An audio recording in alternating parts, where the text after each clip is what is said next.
SV news కి స్వాగతం. ముందుగా హెడ్లైన్స్.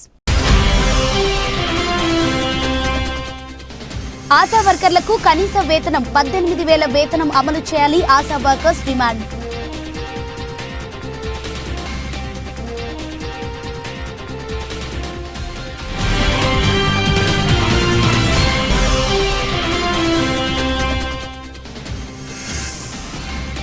తెలంగాణలో ఇకపై గ్రామీణ రోడ్లకు కూడా టోల్ ఛార్జీలు. హైబ్రిడ్ అన్యూటీ మోడల్ ద్వారా రహదారుల అభివృద్ధి చేయాలని నిర్ణయించిన ప్రభుత్వం.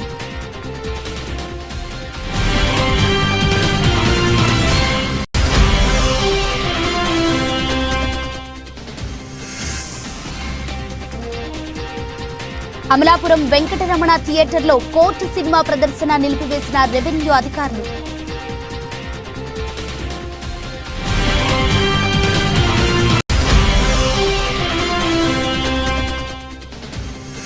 తిరుపతిలో ఆర్టీసీ బస్ ఎక్కి పిల్లేరు వరకు ఫ్రీగా తీసుకెళ్లాలని భీష్మించి కూర్చున్న మహిళలు. టికెట్ డబ్బులు కావాలంటే సీఎం చంద్రబాబు వద్ద తీసుకోవాలనటంతో కంగుతిన్న కండక్టర్. 4 లక్షల ఇందిరమ్మ ఇండ్లు కడతామని 22,500 కోట్లు గత సంవత్సరం బడ్జెట్లో పెట్టారు. అందులో ఎన్ని డబ్బులు ఖర్చు పెట్టారు, ఎంతమందికి ఇండ్లు ఇచ్చారో చెప్పాలని, ఎస్సీ ఎస్టీ వర్గాలకు ఇళ్లు కట్టుకోవటానికి 1 లక్ష అదనంగా ఇస్తామని గత సంవత్సరం బడ్జెట్లో పెట్టారు. ఈ సంవత్సరం బడ్జెట్లో అసలు ఆ ముచ్చటనే లేదు. మాజీ మంత్రి ఎమ్మెల్యే హరీష్ రావు వ్యక్తం చేశారు. మేము 4,50,000 ఇండ్లు కడతాం, 22,500 కోట్లు బడ్జెట్లో పెట్టమని పోయినసారి పెట్టిండ్రు. 22,500 కోట్లలో 22 పైసలన్నా నీ ప్రభుత్వం ఖర్చు పెట్టిందా? ఒక్క ఇల్లన్నా ఈ రాష్ట్రంలో కట్టిండ్రా? కడితే ఏ ఊర్లో కట్టిండ్రో, ఎక్కడ కట్టిండ్రో, ఎవరికి ఇచ్చిండ్రో పేరు చెప్పాలి. ఇక ఈ సంవత్సరం బడ్జెట్ 25-26. ఈసారి ఏం చెప్తున్నారు? మళ్ళీ అదే ముచ్చట.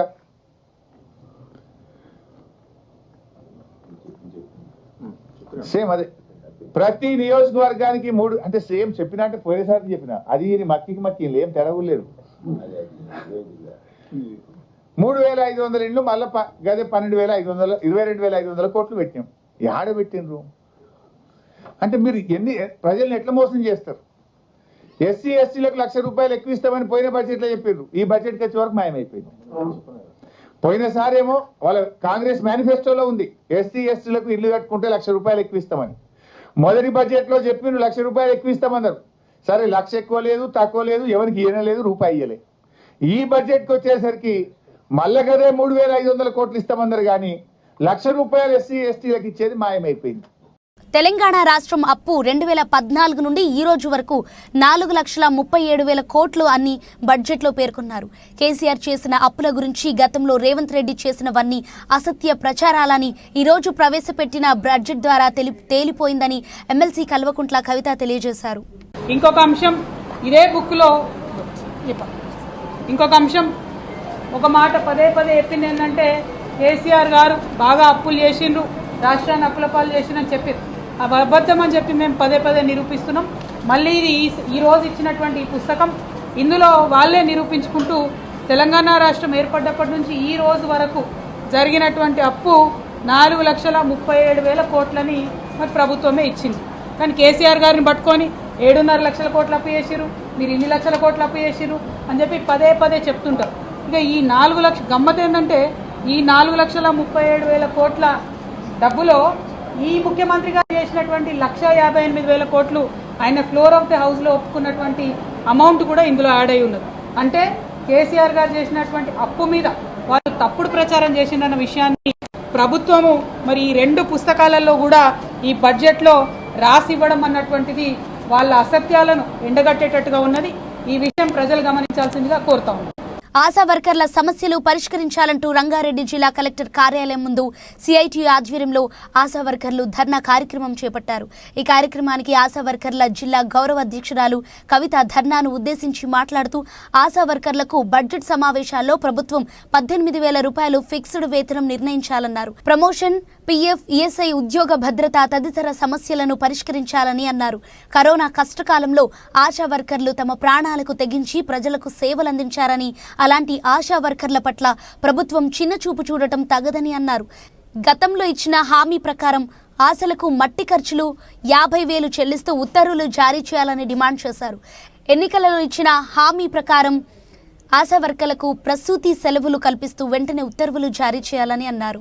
తెలంగాణ రాష్ట్రంలో ఉన్న ఆశాల సమస్యలు తీవ్ర స్థాయిలో ఉన్నాయి. కానీ మన పోరాటంలో 33 జిల్లాలు ఉన్నాయి. ఈ 33 జిల్లాలలో దాదాపుగా అందరూ కూడా ఈ రోజు కలెక్టర్ ఆఫీస్ దగ్గర వచ్చి ఉన్నాం. ఈ ఆశా వర్కర్లు ఏదైతే స్కీమ్ లో కేంద్ర ప్రభుత్వం రాష్ట్ర ప్రభుత్వంతో ముడిపడి ఉన్న స్కీమ్లలో పనిచేస్తున్న వాళ్ళు ఆశా వర్కర్లుగా ఉన్నారు. ఎస్సీ ఎస్టీ బీసీ మైనార్టీగా ఉన్న మహిళలందరూ కూడా ఈ రంగంలో పనిచేస్తా ఉన్నారు. దాదాపుగా 20 సంవత్సరాల నుంచి ఈ ఏదైతే స్కీమ్ లో పనిచేస్తా ఉన్నారు. అరకొర వేతనంతో పనిచేస్తా ఉన్నారు. వీరికి వస్తున్న జీతం అంతా 9,600 రూపాయలు మాత్రమే ఆశాలకు వస్తా ఉంది. కరోనా లాంటి కష్టకాలంలో కరోనాలో ఎవరు బయటికి రాకోకుండా కూడా ఈ రోజు ఆశాలు తన కుటుంబాలను త్యాగం చేసి కరోనా కష్టకాలం ప్రతి పేద ప్రజలకు ఈ రోజు వాళ్ళు చాలా కరోనా కూడా అవార్డులు సృష్టించారు. అంటే ఆశాలు చాలా బాగా సేవలు అందించారు. కరోనాలో వాళ్ళ కుటుంబాలను పక్కన పెట్టి ప్రజాసేవ చేశారని WHO కూడా గుర్తింపు ఇచ్చారు. జైళ్లలో ఖైదీల కోసం ఏప్రిల్ 2వ వారంలో స్పోర్ట్స్ కల్చరల్ మీట్ నిర్వహిస్తున్నట్లు జైళ్ల శాఖ డీజీ డాక్టర్ సౌమ్య మిశ్రా తెలిపారు. బుధవారం చెంచల్గూడలోని సికా కార్యాలయంలో హాల్ ఏర్పాటు చేసిన సమావేశంలో రాష్ట్రంలోని ఖైదీలకు జైలు సిబ్బంది కోసం ఆధిరులకు స్పోర్ట్స్ పరికరాలు పంపిణీ చేశారు. ఇక దేశంలోని ఖైదీలకు ఆటల పోటీలు నిర్వహించడం జైళ్ల శాఖ గర్వకారణమని అన్నారు. క్రీడల వల్ల ఖైదీలకు మానసిక ఆరోగ్యం కలుగుతుందని తెలిపారు. ఈ కార్యక్రమంలో జైళ్ల శాఖ ఐజీలు రాజేష్, మురళీబాబు, డిఐజీలు డాక్టర్ శ్రీనివాస్, సంపత్, జైలు సూపరింటెండెంట్లు నవాబ్ శివకుమార్ గౌడ్, రామచంద్రం తదితరులు పాల్గొన్నారు.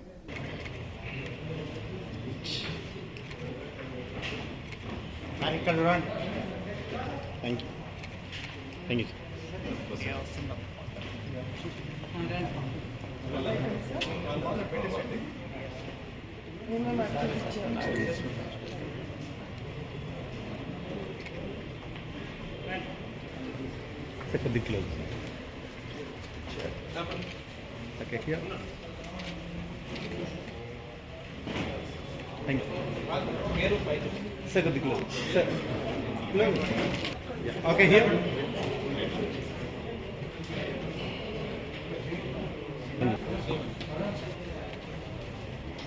Thank you. Yeah. Ma'am, here. Sir. I'm ready to wait. Telangana prison department తరఫు నుంచి sports articles and sports equipment inmates కోసం అండ్ ప్రిజన్ స్టాఫ్ కోసం డిస్ట్రిబ్యూషన్ జరిగింది. సో ప్రిజనర్స్ కోసం ఆల్మోస్ట్ ఒక 4.8 lakhs worth sports equipment distribution జరిగింది. అండ్ ప్రిజన్ స్టాఫ్ మన department staff వాళ్ళకు కూడా almost equal amount sports equipment distribution జరిగింది. యాక్చువల్లీ ఏప్రిల్ 2nd వీక్లో మేము we're planning for prisoners sports and duty meet. దాంట్లో వాళ్ళు స్పోర్ట్స్ అండ్ కల్చరల్ యాక్టివిటీస్ చేస్తారు. అండ్ దాంట్లో వాళ్ళు ప్రాక్టీస్ చేయడానికి we're distributing the sports equipment. Actually for the inmates it is very essential sports చేయడం, physical fitness కోసం, వాళ్ళ మైండ్ డిసిప్లిన్ చేయడానికి, మైండ్ ఫ్రెష్ పెట్టడానికి, and ultimately for their reformation and for their integration into society. Sports plays an important role. Psychologists కూడా చెప్తారు that వాళ్ళ mind fresh చేయడానికి, వాళ్ళ మైండ్ క్రిమినల్ యాక్టివిటీస్ నుంచి డైవర్ట్ చేయడానికి స్పోర్ట్స్ ఈజ్ ఎ గుడ్ ఒక మంచి మాధ్యం. సో దాని గురించి మేము చేస్తాము. And then in the mean time cultural activities కూడా వాళ్ళకు ప్రాక్టీస్ చేయడం జరుగుతుంది. సో ఏప్రిల్ 2nd వీక్ ఒక మంచి కల్చరల్ ఈవెంట్ చేస్తాము. సో మాకు 37 ప్రిజన్స్లో వీ హ్యావ్ డివైడెడ్ అందరికి ఒక 4 platoons లో డివైడ్ చేసాము. ఈచ్ ప్లటూన్లో అరౌండ్ 55 ఇన్మేట్స్ ఉంటారు స్పోర్ట్స్లో పాల్గొనడానికి. సో ఇది 4 టీమ్స్ ఏంటి అంటే Hyderabad range team, Warangal range team, central prisons Chanchalguda and central prisons Chellapalli. వాళ్ళ మధ్యలో కాంపిటీషన్ అవుతుంది. కాంపిటీషన్లో విన్ అయిన వాళ్ళకి prices and cups kuda untai, and they will be encouraged. So this will be a good event, and this is basically for the inmates. This is the 6th sports events. చాలా రోజుల నుంచి ఇది జరగలేదు because of various circumstances. ఇప్పుడు మళ్ళీ ఒకటి మంచి స్ఫూర్తి తీసుకురావడానికి we're doing this, and this will ultimately help the prisoners to become better persons, healthier persons, and to be more productive citizens of the society. And staff, prison staff ko kuda physical fitness is very essential because chala mandi law to law against lo elna వాళ్ళతో contact లో ఉంటారు. So వాళ్ళకు కూడా వాళ్ళు fitness కోసం, discipline కోసం, and for their mental happiness and మేము ఇది ఏర్పాటు చేస్తున్నాము. అండ్ మోస్ట్ ఇంపార్టెంట్లీ మాకు all India sports and duty meet Telangana choose అయింది. గవర్నమెంట్ నుంచి కూడా మాకు అప్రూవల్ వచ్చేసింది. సో అది కూడా we will be organizing that very soon. So అది ఆర్గనైజ్ చేసినప్పుడు మా స్టాఫ్ ఇప్పుడు ఈ స్పోర్ట్స్ ఎక్విప్మెంట్లో ప్రాక్టీస్ చేసి ఉంటే మంచి రిజల్ట్స్ వస్తుంది అని నేను కూడా ఆశిస్తున్నాను. So thank you very much. చిన్నపిల్లల విక్రయాల అంతర్రాష్ట్ర ముఠా అరెస్ట్ అయ్యారు. 9 మంది నిందితులతో పాటు 18 మంది పిల్లలను దత్తత తీసుకున్న తల్లిదండ్రులు అదుపులోకి తీసుకున్నారు పోలీసులు. పిల్లల అమ్మకాల్లో కీలక నిందితురాలు సోము అమూల్యను అరెస్టు చేశారు పోలీసులు. ఈ ముఠా నుండి 10 మంది చిన్నారులను రెస్క్యూ చేశారు పోలీసులు. ఇక కాపాడిన చిన్నారుల్లో 6 బాలికలు, 4 బాలురు. మహారాష్ట్ర, యూపీ, ఛత్తీస్గఢ్లో పిల్లలను సేకరించారు ముఠా. వెస్ట్ బెంగాల్, తమిళనాడు, కర్ణాటక, ఏపీ, తెలంగాణలో పిల్లలు అమ్మకాలు చేసిన ముఠా ఇప్పటి వరకు 18 మంది చిన్నారులను అమ్మారు ముఠాలు. కీలక నిందితురాలు అమూల్య 10 మంది చిన్నారులను అమ్మకం చేసింది. అమూల్య, దీప్తి కలిసి మరో 8 మందిని అమ్మినట్లు గుర్తింపు చేశారు.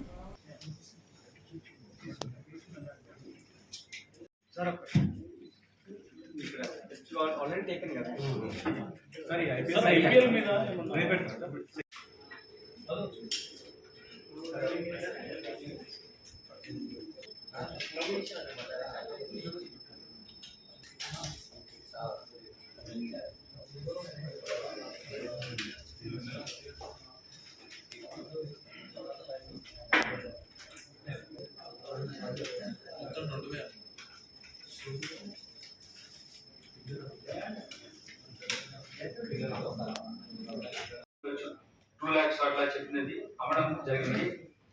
లేకపోతే ఏంటంటే వాళ్ళు హాస్పిటల్ కూడా పనిచేస్తున్నారు.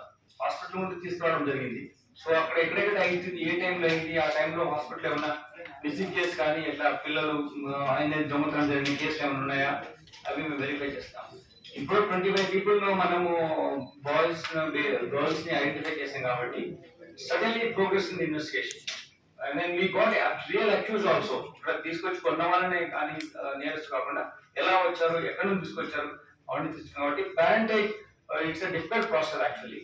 అది దానికి కోసం మేము మా యాక్టివిటీ దాని మీదనే ఉంది. కొందరు వాళ్ళే అమ్మేసి ఉంటారు చాలా మటుకు, వాళ్ళ ఆర్థిక పరిస్థితులు ఉండొచ్చు, రకరకాల కారణాలు ఉండొచ్చు. వీళ్ళు కూడా వాళ్ళను సడగసి అని ఒకటి ఉంటుంది, అటువంటి కవర్లు కూడా ఆపరేట్ చేస్తుంటారు. సో ఆ విధంగా ఈ యాక్టివిటీ జరుగుతుంది. సార్ ముందు అరెస్ట్ ముందు పిల్లలు కాపాడారు సార్, వాళ్ళతో కలిపి 25 సార్. వాళ్ళతో కలిపి 25, వాళ్ళు 4 మిగిలిన ఇప్పుడు అన్నమాట 12. సో 12+4 16 ఇంకా అంటే వాళ్ళు కోల్కతా, బెంగళూరు అక్కడ ఉన్నారు. మేము టీమ్స్ పంపించి చేస్తాం. అక్కడ ఐడెంటిఫై చేయాలి. ఇక్కడంటే మనం పేరెంట్స్ ఎవరు చేస్తారు కాబట్టి మనం తీసుకురాగలిగాం. అక్కడికి వెళ్ళి టీమ్స్ వెళ్ళి తీసుకురావాల్సి వస్తుంది. ఇంకా ఉన్నారా అసలు టీమ్స్ చాలా ఉండొచ్చు ఉండడం లేవని చెప్పడానికి లేదు. But we working out. మనం ఇప్పుడు ఫస్ట్ కృష్ణవేణిని పట్టుకున్న తర్వాత ఈవిడ అమూల్య ఇవన్నీ వీళ్ళందరూ వచ్చారు. సో అలానే ఈ వీళ్ళతో కూడా మేము మా మెథడాలజీ ప్రకారం ఇన్వెస్టిగేట్ చేస్తాం. Tell you more information may come. దీనికి చాలా మందితో కాంటాక్ట్ లాస్ట్ టైం ప్రీవియస్ కేసులో కావచ్చు, ఇప్పుడు కేసులో కావచ్చు. అసలు ఆ రోల్ ఏంటి సార్? నేను ఎక్కడ అంటే నారాయణపేట జిల్లాలో మధ్యాహ్న భోజన కార్మికులకు పెండింగ్ బిల్లు విడుదల చేయాలని జిల్లా వ్యాప్తంగా మధ్యాహ్న భోజన కార్మికులు కలెక్టరేట్ కార్యాలయం సిఐటియు సంఘం ఆధ్వర్యంలో ఆందోళన కార్యక్రమం చేస్తున్నారు. వీరికి గత 2023 నుంచి ఇప్పటిదాకా పెండింగ్ బిల్లులు విడుదల చేయలేదని మధ్యాహ్న భోజన కార్మికులు దిశ టీవీతో మాట్లాడుతూ మెస్ ఛార్జీలు పెంచాలని, హెల్త్ ఇన్సూరెన్స్ వర్తింపు చేయాలని, కార్మికులకు ప్రమాద బీమా సౌకర్యం కల్పించాలని, కోడిగుడ్డుకు సెపరేట్ బడ్జెట్ కేటాయించి పెరుగుతున్న ధరలకు అనుకూలంగా మెస్ ఛార్జీలు పెంచాలని డిమాండ్లతో పెద్ద ఎత్తున ఆందోళన కార్యక్రమం చేస్తున్నారు. ప్రభుత్వం ఒకవేళ మా డిమాండ్లను పరిష్కరించకపోతే భవిష్యత్తులో పెద్ద ఎత్తున ఉద్యమాలు చేపడతామని కార్మికులు తెలియజేశారు. ఇక ప్రభుత్వాన్ని డిమాండ్ చేశారు. హలో, అందరికీ నమస్కారము. మనం మిడ్ డే మీల్స్ వాళ్ళు అందరం వచ్చినాము. 2002లో డిసెంబర్ 2 తారీఖు టెస్ట్కి ఇచ్చినారు. వాళ్ళు టెస్ట్ చేసి వంట చేసి పెట్టాలి స్కూల్ పిల్లలకి అని మున్సిపాలిటీలో మీటింగ్ చేసినారు. మీటింగ్కి పోయినాము. అది చేసినాక వచ్చి మేము టెస్ట్ చేసినాము 2002 తారీఖు డిసెంబర్లో. అప్పటి నుంచి 25 ఏళ్ళైంది. మేము ఇప్పటివరకు చేస్తూనే ఉన్నాము. మాకు ఎవరు పట్టించుకునేటోళ్ళు లేరు. 9 ఏళ్ళు ఊక చేసినాము జీతం లేక. ఇంకా తర్వాత వాళ్ళు చేసిరి 1,000 ఇచ్చినారు. 9 ఏళ్ళు ఊక చేసి 1000 రూపాయలు ఇంకా 5 ఏళ్ళు అట్లా ఇచ్చినారు. మళ్ళీ 3,000 ఇస్తా అన్నారు. 3,000 ఇస్తా అని ఇప్పుడు 1,000 ఇస్తున్నారు. ఒక 2 నెలలేమో 2,000 ఇచ్చినారు. మాకు ఆధార్ ఇది లేదు. మనకేమన్నా అయితే దవాఖానకు పోయి హెల్త్ కార్డు లేదు. మాకు జీతాలు లేవు. అన్నీ ఇంట్లో పని పాట ఇడిచి వచ్చి ఇక్కడ పని చేస్తే మాకు కూలీ పడతలేదు. 200 కూలీ పడతలేదు. ఇంటికి పోయి పాత సామానం గడిగి వస్తే ఇంత అన్నం మిగిలితే తింటాము, లేకుంటే అన్ని గడిగి ఊక రావాలి. మాకేమి ఇక్కడ ఇచ్చేటోళ్ళు లేరు. మా సారు ఇస్తా అన్నారు. 10,000 ఇస్తాను కనుక మళ్ళీ 1000 రూపాయలు కూడా లేదు ఇప్పటివరకు. 4 నెలలు అయితే జీతాలు వస్తలేవు. 4 నెలలు అయితే జీతాలు వస్తలేవు. 3 నెలలు అయితే వస్తలేవు. 8 రూపాయలు గుడ్డు బయట ఇస్తే 4 రూపాయలు గవర్నమెంట్ ఇస్తుంది. బయట 8 రూపాయలు గుడ్డు. మేము అన్ని మిడ్ డే మీల్స్ కొనుక్కొని పల్లెటూరులో వస్తే నారాయణపేటకు వచ్చి కొనుక్కున్నాలి. అన్నీ మేము నారాయణపేటకు వచ్చి కొనుక్కొని మేము పెట్టాలి. బస్సుకు పెట్టి ఛార్జ్ పెట్టుకొని రావాలి. మళ్ళీ మేము పెద్ద సిటీలో అయితే ఏమన్నా దొరుకుతాయి, పల్లెటూరులో ఏం దొరకవు. మళ్ళీ నారాయణపేటకు రావాలి, బస్సు ఛార్జ్ పెట్టుకొని వచ్చి. ఇప్పుడు సంవత్సరం అయింది ఫ్రీ బస్సు చేసి. ఇంతకుముందు 25 ఏళ్ల నుంచి మేము చేస్తూనే ఉన్నాం. మాకు ఎవరు ఇచ్చేటోళ్ళు లేరు. భోజనము. సో అమ్మలకు అక్కలకి నమస్కారము. నా పేరు తిరుపతమ్మ, మాది మార్కెల్ గ్రామము. నేను మార్కెల్ గర్ల్స్ హై స్కూల్లో వంట చేస్తా. అయితే ఈ ఇంతకుముందు ఎలక్షన్లు అప్పుడు రేవంత్ రెడ్డి సారు ఒక సభ్యురాలకు ఒక్కరికి 10,000 జీతం చేస్తానన్నాడు. కానీ ఇంతవరకు చేయలేదు. కనీసము 1,000 రూపాయలైనా నెల పడుతుంటే లేదు. 2023 నుండి కూడా మాకు 9th 10th గుడ్ల బిల్లు జీతాలు కూడా రాలేదు. 2,000 కూడా పడలేదు. మరి బియ్యం కూడా సరిగా వస్తలేవు. మళ్ళీ దానికి తోడు రాగిజావ గాయమంటారు. రాగిజావ అమౌంట్ కూడా మాకు ఇస్తలేరు. కట్టెలు ఊకొస్తాయి. మాకు 500 క్వింటలు ఉన్నాయి.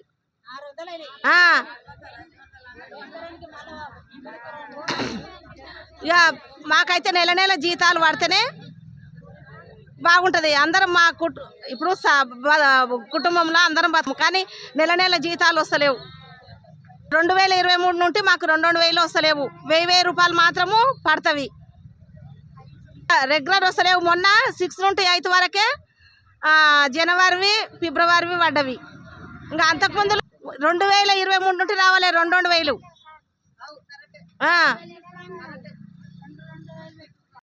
తెలంగాణలో ఇకపై గ్రామీణ రోడ్లకు కూడా టోల్ ఛార్జీలు, హైబ్రిడ్ అన్యూటీ మోడల్ ద్వారా రహదారులు అభివృద్ధి చేయాలని నిర్ణయించారు ప్రభుత్వం. ఈ మోడల్లో 40% ప్రభుత్వ నిధులతో 60% ప్రైవేట్ డెవలపర్ల పెట్టుబడితో గ్రామీణ రహదారులను అభివృద్ధి చేయనున్నారు ప్రభుత్వం. అది అక్కడ ఇప్పుడు ఇన్కమ్ దాదాపుగా 200 కోట్ల పైన ఈరోజు ఇన్కమ్ వస్తూ ఉంది అధ్యక్ష సంవత్సరానికి. మరి ఆ యొక్క యాదగిరి గుట్టని ఒక మరి టీటీడీ స్థాయిలో పాలక మండలి ఏర్పాటు చేయాలనేటువంటి ఒక ఆలోచనతోటి మన ముఖ్యమంత్రి గారి ఆదేశాల మేరకు ఈ యాదగిరి గుట్టను మరి అక్కడ ఈ యొక్క పాలక మండలి ఏర్పాటు కోసం అని చెప్పి ఈ బిల్లు ఇక్కడ సభలో ప్రవేశపెట్టి మరి యాక్ట్ అమెండ్ చేయాలని చెప్పి మేము ఇది ప్రవేశపెట్టాము అధ్యక్ష. వేసవిలో ప్రయాణికులకు ఉచితంగా మజ్జిగ పంపిణీ కార్యక్రమాన్ని ప్రారంభించారు Sathupalli depot manager U Rajyalakshmi, MPDO Chandrasekhar. వేసవిలో ప్రయాణికులకు ఉచితంగా మజ్జిగ పంపిణీ చేయడం హర్షణీయమని Sathupalli depot manager U Rajyalakshmi, MPDO చంద్రశేఖర్లు పేర్కొన్నారు. ఇక బుధవారం కల్లూరు బస్టాండ్లో depot marketing executive SK Munir Pasha సహకారంతో ప్రయాణికులకు ఉచితంగా మజ్జిగ పంపిణీ కార్యక్రమం ప్రారంభించారు. ఈ సందర్భంగా డిపో మేనేజర్ రాజ్యలక్ష్మి మాట్లాడుతూ గత 3 సంవత్సరాలుగా దాతల సహకారంతో సత్తుపల్లి డిపో ఆధ్వర్యంలో కల్లూరు బస్టాండ్లో వేసవిలో మజ్జిగ పంపిణీ నిరంతరాయంగా సాగుతుందని, అందుకు సహకరిస్తున్న దాతలకు ప్రత్యేక ధన్యవాదాలు తెలిపారు. కల్లూరు మండల ప్రజలు ఆర్టీసీని ఆదరించడం గొప్ప విషయమని, ఏ కార్యక్రమం చేపట్టినా కల్లూరు ప్రజలు విజయవంతం చేస్తున్నారని, అందుకు ఆర్టీసీ తరపున ప్రత్యేక కృతజ్ఞతలు తెలిపారు. వేసవి 3 నెలల పాటు ప్రతిరోజు దాతల సహకారంతో బస్టాండ్లో ప్రయాణికులకు ఉచితంగా మజ్జిగ పంపిణీ చేయడం జరుగుతుందని అన్నారు. విచ్చేసినటువంటి ఎండిఓ చంద్రశేఖర్ గారికి, ఇక్కడ కల్లూరు పట్టణ ప్రజలకు, మీడియా మిత్రులకు, ఈరోజు డొనేట్ చేసినటువంటి పాషా గారికి అందరికీ నమస్కారం. కల్లూరు పట్టణ ప్రజలు ప్రజోపయోగ కార్యక్రమాలు చేపట్టడంలో ముందుంటారు అనేది నేను గత 3 సంవత్సరాల నుంచి చూస్తూ ఉన్నాను. ఏ కార్యక్రమం చేపట్టినా ఎవరో ఒకరు ముందుకు వచ్చే కార్యక్రమాన్ని సక్సెస్ఫుల్గా చేస్తూ, మా ఆనంద్ అందరినీ కోఆర్డినేట్ చేస్తూ ప్రతి కార్యక్రమాన్ని సక్సెస్ఫుల్గా చేస్తున్నారు. ఈ యొక్క హాట్ వెదర్ని తట్టుకోవడానికి వీలుగా ప్రయాణికులకు స్వాంతన కలిగించడంలో భాగంగా ఈ మజ్జిగ పంపిణీ కార్యక్రమం అనేది జరుగుతుంది. గత 3 సంవత్సరాల నుంచి ఈ కార్యక్రమాన్ని సక్సెస్ఫుల్గా చేస్తున్నటువంటి కల్లూరు పట్టణ ప్రజలకు మరొకసారి కృతజ్ఞతలు తెలియజేస్తున్నాను. ఈ విధంగా ఆర్టీసీ కానీ, బస్ స్టాండ్లు కానీ, ప్రజలకు కానీ ఏ ఉపయోగకరమైన కార్యక్రమం చేపట్టినప్పటికీ దాన్ని సక్సెస్ చేయడంలో ఈ పట్టణ ప్రజలు చాలా ముందుంటారు. ఇదే విధంగా మంచి ప్రజోపయోగ కార్యక్రమాలను కొనసాగించాలని కోరుతూ ఈ బటర్ మిల్క్ డిస్ట్రిబ్యూషన్ కార్యక్రమం విజయవంతం చేయాలని మరొకసారి కోరుకుంటూ ఈ సమ్మరు వేసవి కాల దృష్ట్యా ప్రతి సంవత్సరము మజ్జిగ పంపిణీ చేసే ప్రతిరోజు ఒక దాత ద్వారా పంపిణీ చేయబడుతున్నాయి. 3వ సంవత్సరం చెప్పినారు. ఈ సందర్భంగా ఏర్పాటు చేసే కార్యక్రమాలకు ఇచ్చేసిన డిఎం గారు మరియు ఇక్కడ కంట్రోలరు, గ్రామ ప్రజలు, ప్రయాణికులు అందరికీ నమస్కారం అండి. ఇప్పుడు మనకి ఈసారి సమ్మర్ చాలా ముందుగా అర్లీగా స్టార్ట్ అయింది. ఎండలు చాలా విపరీతంగా ఉంది. 40 సెంటీగ్రేడ్ దాటి క్రాస్ అవుతున్నాయి. కాబట్టి అందరూ కూడా ఎవరు ఇబ్బంది పడకూడదని మనకు ఒక పాషా గారు మరి మధ్య కార్యక్రమం ఈ రోజు నుంచి స్టార్ట్ చేస్తున్నారు. ఆయన నిజంగా అభినందించదగ్గ విషయము. ఆయన ఈ సందర్భంగా అభినందిస్తున్నాను. ఈ సందర్భంగా ప్రతి ఒక్కరు కూడా మన పక్క వాళ్ళకు సాయం చేసేది అన్నదానము, తర్వాత అధ్యాదానము, రకరకాల దానాల్లో ముఖ్యంగా ఫస్ట్ కావాల్సింది వాటర్ అండి. వాటర్ కానీ దానిలో రూపకంగా మనకి మజ్జిగ అనేది చాలా ఇంపార్టెంట్. ప్రతి ఒక్కరు కూడా డిహైడ్రేషన్ కానీ, ఆరోగ్యానికి కానీ, దాహానికి కానీ ఈ మజ్జిగ చాలా ఉపయోగపడుతుంది. ఈ సందర్భంగా ఇటువంటి కార్యక్రమం చేపట్టడం నిజంగా అభినందనీయం. నన్ను ఈ ప్రారంభానికి పిలిచినందుకు కూడా మరి డిఎం గారికి, మరి ఇక్కడ కంట్రోల్ గారు అందరికీ కూడా ధన్యవాదాలు.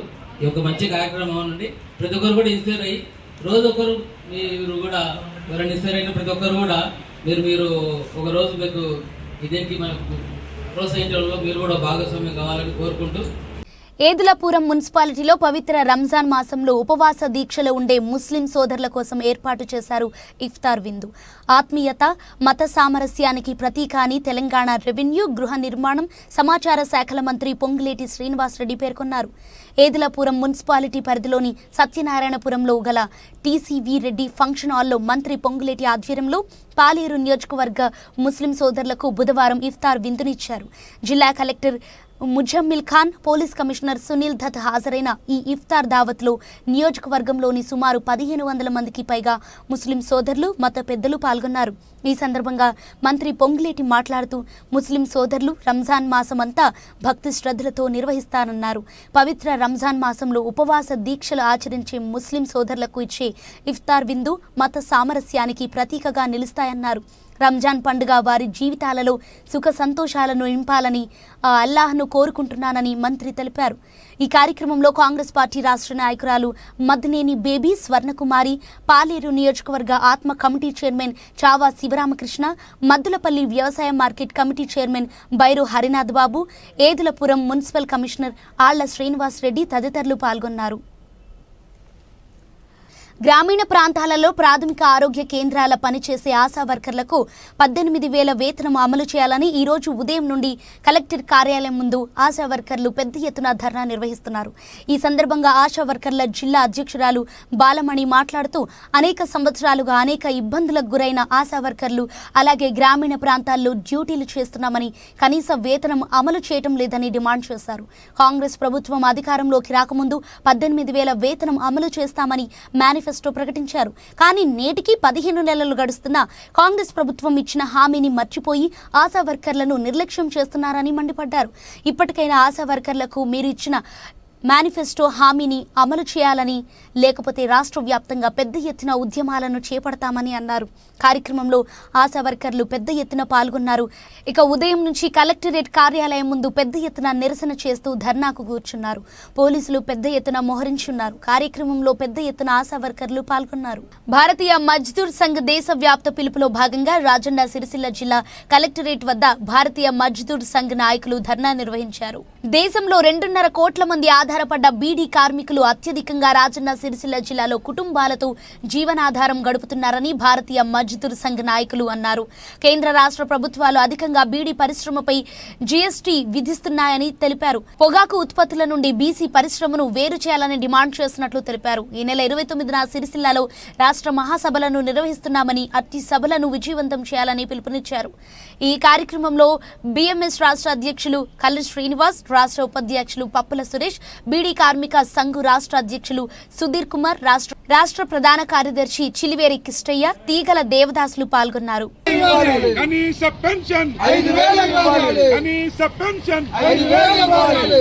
కార్మికుల జిందాబాద్, బిఎంఎస్ జిందాబాద్, జిందాబాద్ జిందాబాద్.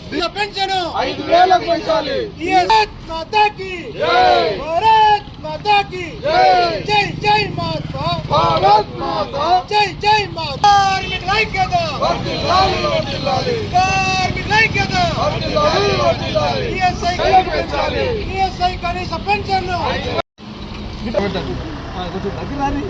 భారతీయ మజ్దూర్ సంఘ్ దేశవ్యాప్త పిలుపు మేరకు దేశవ్యాప్తంగా అన్ని కలెక్టరేట్ల కార్యాలయాల ముందు ఏదైతే ఈపీఎఫ్ కనీస పెన్షన్ను 1,000 రూపాయలు ఇస్తున్నారో, ఈ రోజున ఆ 1,000 రూపాయల నుండి కనీస పెన్షన్ 5,000 పెంచాలని, ఈఎస్ఐ ఏదైతే ఉందో ఈఎస్ఐ కేవలం 21,000 జీతం పొందే వాళ్ళకే ఈఎస్ఐ సేవలు వర్తిస్తున్నాయి. దాన్ని 42,000 రూపాయల వరకు సీలింగ్ను పెంచాలని చెప్పి, అట్లాగే ఈపీఎఫ్ సీలింగ్ను కూడా 15 నుంచి 30,000 పెంచాలని, దేశంలోని బీడీ కార్మికుల ఈపీఎఫ్ ఏదైతే ఉందో బీడీ కార్మికులకు సంబంధించినటువంటి పాత పద్ధతులు అంటే 2015లో 3,666 రోజులకు జీవో తీసింది. దేశవ్యాప్తంగా కేవలం బీడీ ఇండస్ట్రీ మాత్రమే అది శాపంగా మారింది. కాబట్టి దాన్ని సీజనల్ ఇండస్ట్రీ కిందికి బీడీ పరిశ్రమ తీసుకువచ్చి దేశవ్యాప్తంగా ASHA, anganwadi, mid day meals వాళ్ళను ప్రభుత్వ ఉద్యోగులుగా గుర్తించి కార్మిక లోకాన్ని కాపాడాలి. కానీ భారతదేశంలో ఇటు తెలంగాణ రాష్ట్రంలో అటు భారతదేశ ఏదైతే పార్లమెంట్లో సభ్యులు ఇద్దరికి కూడా లక్షల రూపాయల వేతనాలు పెంచారు. వాళ్ళ పెన్షన్లు 1,000 రూపాయలు పెన్షన్ పెంచారు. వాళ్ళ ఖరీదైనటువంటి కోట్లాది రూపాయల జాగలను ఓడిపోయినా ఇస్తున్నారు. కానీ 30 సంవత్సరాలు 40 సంవత్సరాలు కార్మికునిగా కష్టం చేసుకుంటే ఏ ఒక్కడు కూడా మాట్లాడకుండా కార్మిక లోకాన్ని వదిలిపెట్టినటువంటి కేంద్ర రాష్ట్ర ప్రభుత్వాలకు బుద్ధి చెప్పడానికి ఈ రోజున భారతీయ మజ్దూర్ సంఘ్ ఇది 3వసారి ఈ గతంలో ఈపీఎఫ్ కార్యాలయం ముందు చేయడం జరిగింది. ఇప్పుడు కూడా కలెక్టరేట్ల ముందు చేస్తాం. మళ్ళీ ఇంకోసారి ఈ యొక్క ఇంట్లో కలెక్టరేట్ ధర్నా.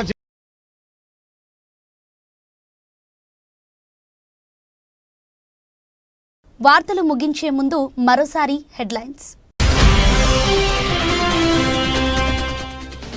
ఆశా వర్కర్లకు కనీస వేతనం 18,000 వేతనం అమలు చేయాలి, ఆశా వర్కర్స్ డిమాండ్.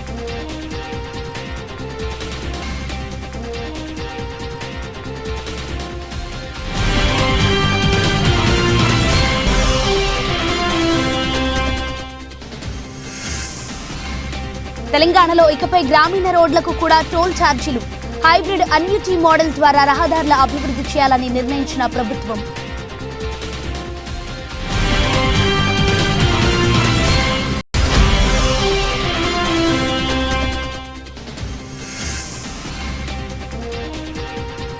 అమలాపురం వెంకటరమణ థియేటర్లో కోర్టు సినిమా ప్రదర్శన నిలిపివేసిన రెవెన్యూ అధికారులు.